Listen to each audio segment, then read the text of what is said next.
Well, local media and state media are now saying that the dam has been completely retaken by Peshmerga forces, and that fits with what we were told earlier on today by a high-ranking Peshmerga officer who was at the dam, and he said that at that time they controlled about 90% of it, and the 10% that was remaining was really a question of checking that there weren't any IEDs in those areas. So it does seem that the dam has been completely retaken, and they were assisted in this, the Peshmerga Special Forces, by US airstrikes.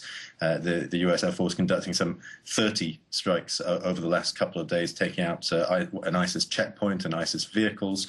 But really this will be an important strategic victory, but also restore the confidence of the Peshmerga. Nobody really expected, I don't think, that a couple of weeks ago when this latest offensive started into Kurdish-held territory that ISIS would have been as successful as they were. And the other thing is that this is that a potential disaster has been averted, both environmental and humanitarian, had the gates of the dam being blown, which would have led to severe flooding and loss of electricity. But really that would have been a desperate measure.